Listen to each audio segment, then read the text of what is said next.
Kemudian suci toto ngesti tunggal. Dengan kesucian batin tertib lahirnya menuju kesempurnaan. Kemudian hak diri untuk menuntut keselamatan dan kebahagiaan. Jadi selamat dan bahagia itu hakmu. Tapi salam bahagia diri tak boleh menyalahi damainya masyarakat. Kejarlah hakmu tapi perhatikan jangan sampai nabrak juga haknya orang lain, masyarakat sekelilingmu untuk juga selamat dan bahagia. Berarti harus ada sistem, struktur, kondisi yang saling menghargai, saling menghormati, tidak saling tabrak meskipun itu hakmu. Ada pepatah bijak mengingatkan kita bahwa kebahagiaan tidak dapat ditemukan melalui ataupun merugikan dan menyakiti orang lain. Dalam video kali ini, mari kita bersama-sama mempelajari konsep ini lebih dalam. Dengan menemukan bahwa keselarasan dan kedamaian batin muncul dari tindakan baik dan kebaikan hati terhadap sesama. Dengan memahami bahwa kebahagiaan yang utuh terletak pada memberikan kebaikan, mendukung, dan menjaga kebahagiaan orang lain. Sehingga kita dapat membuka pintu menuju harmoni dan kebaikan yang akan mengalir bersama-sama dalam setiap aspek kehidupan kita. Jadi mari saksikan bersama dan kita akan menjelajahi jalan kebahagiaan sejati yang tidak hanya memberikan kegembiraan bagi kita sendiri, tetapi untuk orang-orang di sekitar kita juga. Sebelum memulai, mari kita baca basmalah, simak sampai selesai agar bermanfaat untuk hidup kita.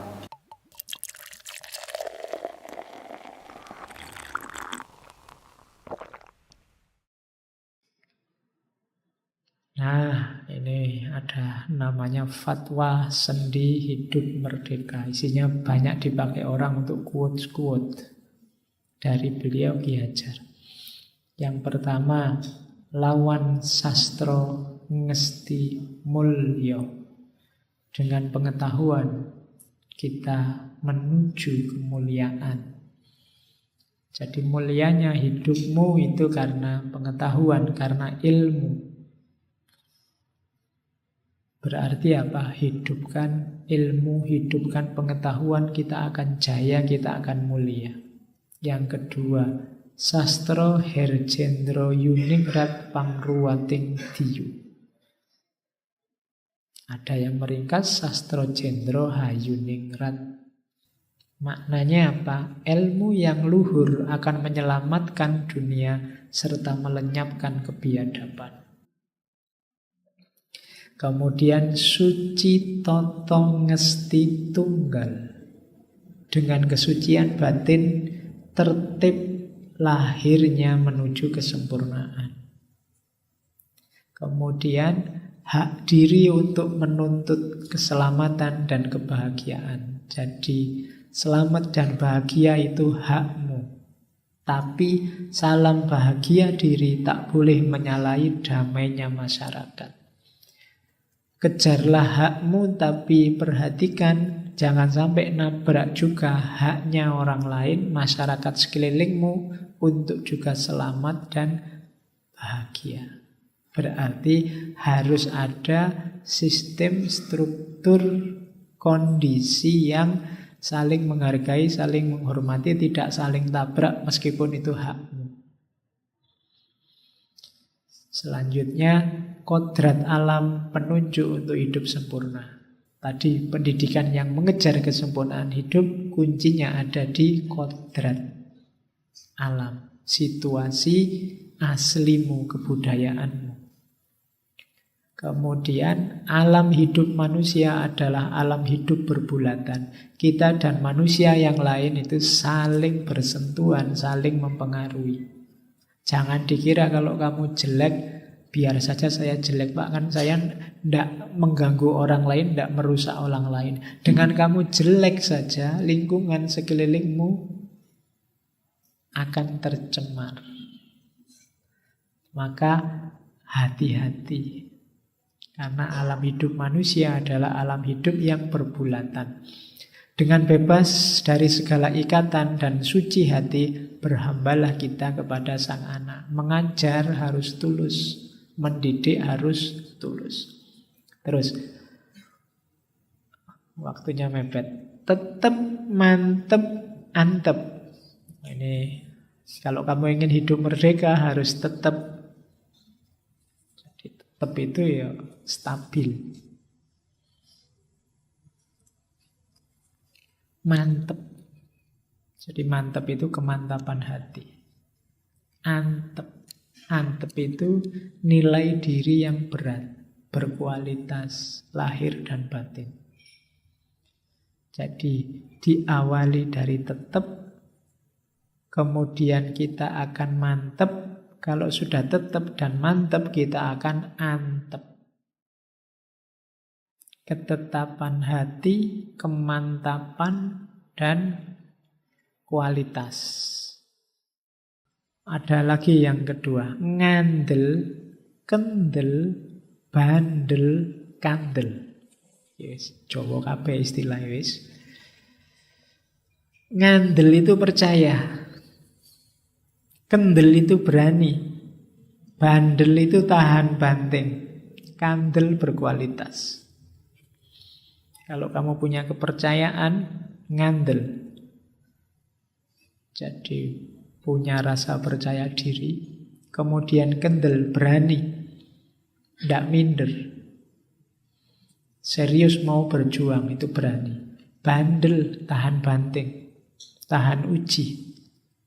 Maka akhirnya kamu akan kandel. Kandel itu tebal. Berarti kamu jadi orang yang tangguh. Orang yang kuat. Ya nanti boleh kamu jadikan semboyan hidupmu. Motonya apa? Ngandel, kendel, bandel, kandel. Pokoknya endel kabeh. Atau tetep, mantep, antep. Yang keempat ini pakai N semua. Neng, ning, nung, nang. Neng itu meneng, ning itu wening, nung itu hanung, nang itu menang. Nang itu menang. Menang itu ketentraman lahir, ketentraman batin. Jadi hidup yang tentram. Terus ning, wening. Wening itu jernih. Jernih berarti kamu bisa membedakan mana benar, mana salah, mana baik, mana buruk. Berarti kamu masih jernih. Tidak kecampur apa-apa. Terus nung. Nung itu hanung. Hanung itu kuat, sentosa, kokoh, lahir batinnya. Tangguh, siap mencapai cita-cita. Itu hanung. Kalau kamu sudah neng, ning, dan nung, akhirnya pasti nang. Nang itu menang. Menang berarti kamu mendapatkan imbalan, wewenang, hak atas semua usaha dan yang kamu lakukan sebelumnya. Jadi hiduplah yang tertib, tentram, nang, kemudian berpikir, bernalar dengan jernih, kemudian teguhkan hati, semangat berjuang, pada akhirnya kita akan menang. Jadi neng, ning, nung, nang. Itu fatwa-fatwa dari Ki Hajar. Bahasa sebagai alat pengajaran, katanya Ki Hajar, tidak kecil pengaruhnya terhadap pendidikan. Anak yang sejak kecil selalu dibiasakan pada bahasa asing dan dijauhkan dari bahasanya sendiri, ia akan kehilangan hubungan batin dengan orang tuanya sendiri. Dan kelak di kemudian hari ia juga akan terasing perasaannya terhadap bangsanya sendiri. Bukti tidak perlu jauh-jauh dicari.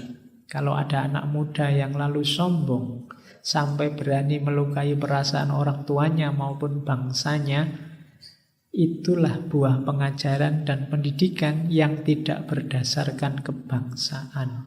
Mereka tidak lagi menjadi anak bangsa kita, pun ia tidak bisa dapat sifat-sifatnya bangsa asing yang tulen. Cuma kopinya asing, Dan inilah hal yang sangat unnatural, tidak wajar.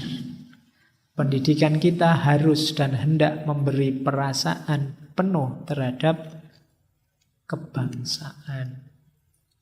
Jadi contohnya pendidikan yang tidak membumi, tidak versi kita itu antara lain misalnya bahasa. Bahasa asing itu penting. Nanti di taman siswa juga ada pelajaran bahasa asing.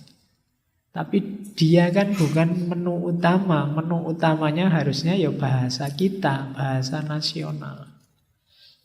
Tapi hari ini, zamannya Ki Hajar, tidak tahu kalau sekarang, orang lebih merasa gengsi, lebih merasa tinggi kalau menguasai bahasa asing. Kamu nulis skripsi, nulis tesis, bikin kalimat bahasa Indonesia aja tidak bisa, tapi Inggrismu wis cas-cis-cus. Harusnya malu, tapi kita kan tidak.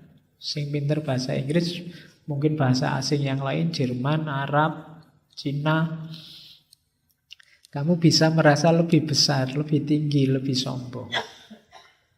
Di sini Ki Hajar menunjukkan bahwa hati-hati loh.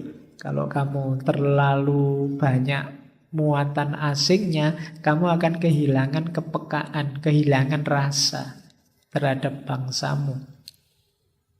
Bahkan termasuk pada orang tuamu. Kamu yang pinter bahasa Inggris, bacaannya tiap hari Inggris, mungkin melihat yang tidak bisa bahasa Inggris, levelnya di bawah. Ya penting memang bahasa, tapi jiwamu tidak boleh kalah.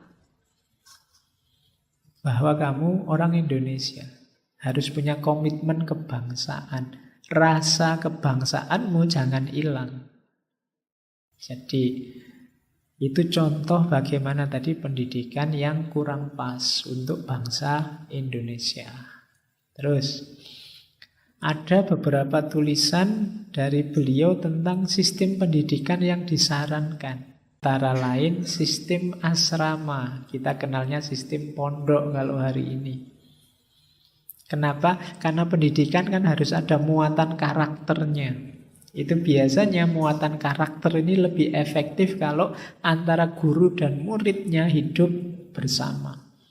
Dan itu ada di sistem pondok atau sistem asrama.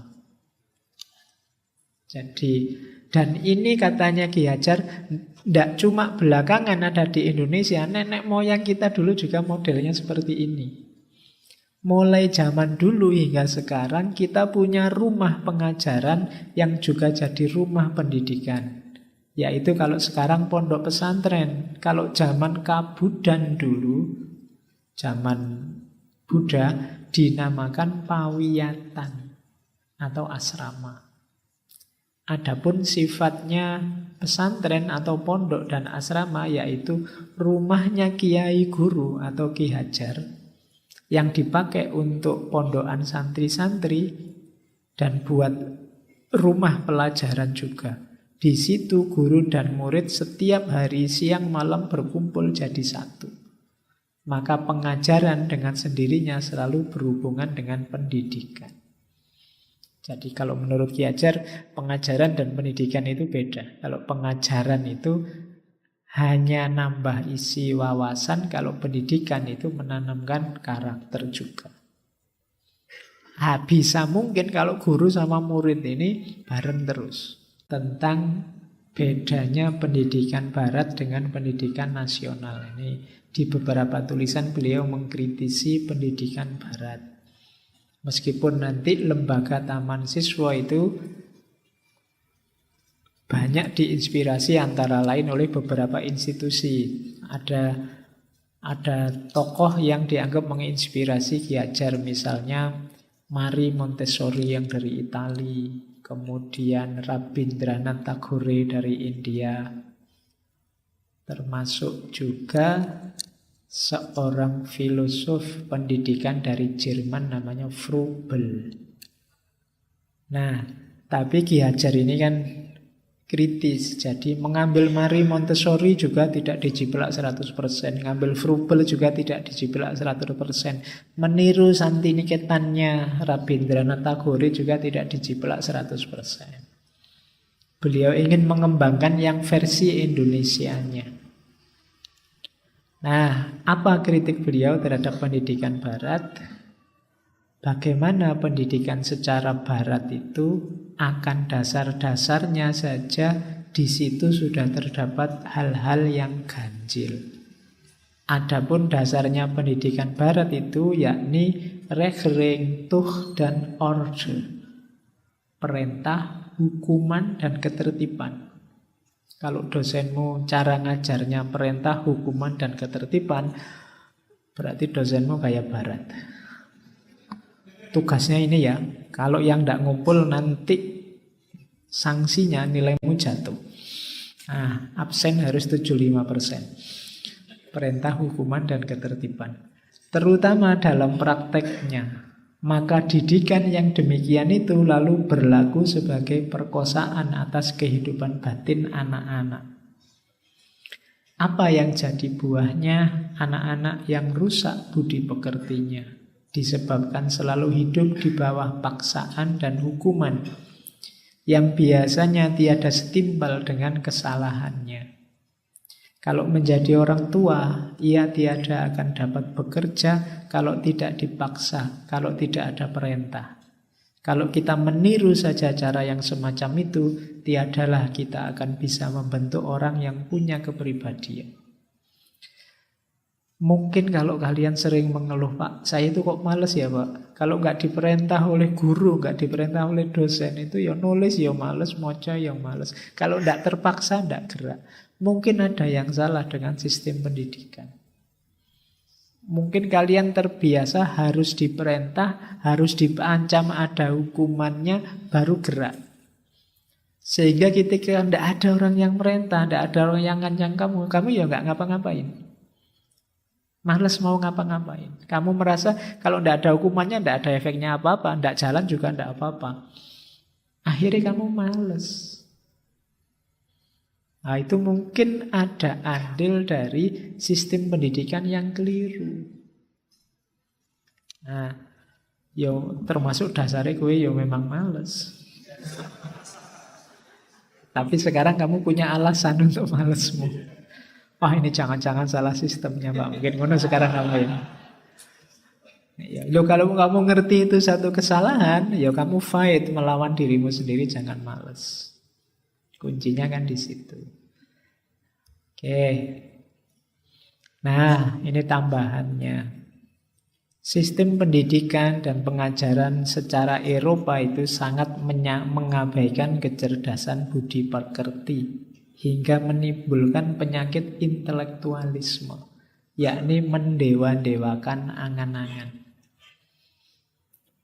Lebih suka bermain-main dengan spekulasi-spekulasi rasional.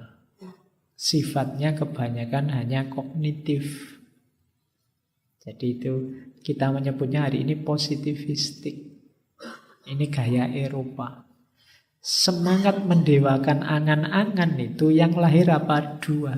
Kemurkaan diri dan kemurkaan benda. Kemurkaan diri kalau bahasa Indonesianya yang kamu kenal selama ini adalah individualisme. Kemurkaan benda apa? Materialisme. Pendidikan model Eropa itu katanya Ki Hajar membuatmu individualis dan materialis. Target-targetmu tadi kan saya contohkan terasa kamu egois, individualis. Sasaranmu materi, gelar pekerjaan, istri cantik, rumah, mobil, materi. Jarang fokusmu jatuh pada budi pekerti. Nah, ini kritik karena mungkin kita banyak mengadopsi dari sana. Sejak zaman dulu kita punya sistem pengajaran. Tidak kalah kok sama Barat, sama Eropa. Dan sistem pengajaran itu ternyata kita lebih komplit. Ada pengajaran agama, pengajaran ilmiah, dan juga pengajaran kebatinan, pengajaran sosial. Bahkan sangat tertib, ada urutannya dari rendah sampai tinggi dalam satu pawiyatan, dalam satu perguruan. Tadi kan ada urutannya dari awal sampai akhir. Dan dalam pawiyatan itu, guru dan muridnya hidup bareng-bareng untuk belajar.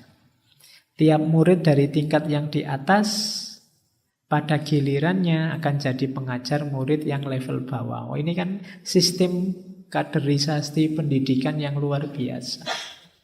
Dan jangan lupa ternyata baik laki-laki maupun perempuan bisa belajar di sana. Buktinya ada istilah untuk laki-laki, ada istilah untuk perempuan. Berarti jauh sebelum zaman penjajahan, zaman kerajaan-kerajaan, kita sudah melakukan emansipasi perempuan yang luar biasa. Wong perempuan ternyata boleh sekolah juga, boleh mondok juga. Boleh masuk pawiyatan juga dengan istilah tersendiri. Oke, jadi itu bukti sebenarnya kita punya sistem pendidikan yang luar biasa sejak lama. Tanpa harus mengcopy paste dari Eropa atau Barat.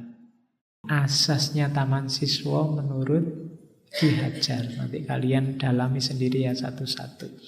Semangat belajarnya taman siswa itu dasarnya 7. Yang pertama, jadilah pembelajar yang bisa mengatur dirinya sendiri.